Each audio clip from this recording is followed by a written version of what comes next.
እኔ ዛሬ ለአርቲስት ሀሊማ አንድ መልእክት አለኝ። ዛሬ እሱም ደግሞ ምንድነው እሱ መልእክቴ ያው ሴፉ ላይ ሁል ጊዜ በምትቀርብበት ሰዓት እኔ ልጅ እንጂ ባል አልፈልግም፣ ልጅ የሚያስወልደኝ ብቻ ነው የምፈልገው፣ ባል ትዳር አልፈልግም። ሁል ጊዜ ነው ይሄ የሁል ጊዜ ንግግሯ ነው እና በጣም አሳዘነችኝ። በአሁኑ ስሰማት እንደው በጣም ነው ያሳዘነችኝ። እውነቴን እኮ ነው። ታሳዝናለች፣ በጣም ታሳዝናለች። ለምን እነሱ ሲለምኑኝ እምቢ ብዬ እነሱ አለፉ ከዚህ ምድር ላይ በሞት ተለይተዋል። ስለዚህ እንዴት አድርጌ ነው ትዳር ይዤ የምኖረው እነሱን እምቢ ብዬ አስቸግሬ ብላ አሁን እሷ ጸጸት ይዟት ነው ያንን ነገር ላለማድረግ የምትፈልገው። ግን ታዲያ አንድ መላ አለ፣ አንድ የሆነች መላ አለችኝ እኔ እንደው ከተመቻት አድርሱልኝ አደራ። ሀሊማዬ እንግዲህ መቼም እንደው ኢትዮጵያ ላይ ደግሞ ልጅ እያስወለደ ልጁንና እናቱን ጥሎ የሚኖር ወንድ አለ እንዴ?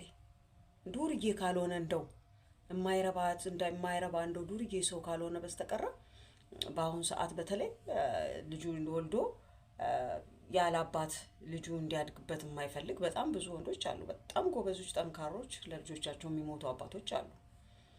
እና አንቺ አሁን የሚያስፈልግሽ ምንድነው? እሱ እኔ እንደው ሳስበው እኔ ነኝ ያለ ጠብደል ያለ፣ እውነቴን ማርያምን የምሬን እኮ ነው። ጠብደል ያለ ጎረምሳ ቆንጆ ዘበኛ ቅጠሪ፣ የምሬ ነው።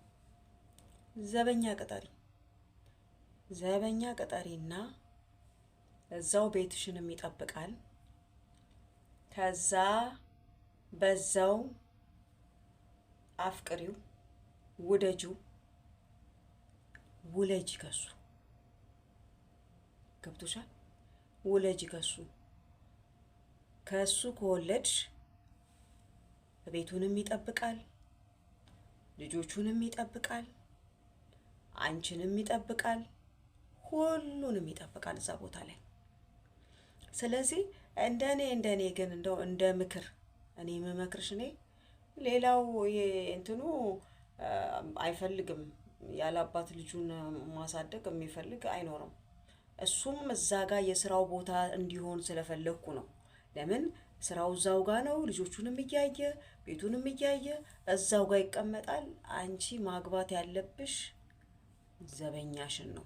ዘበኛሽን ቤት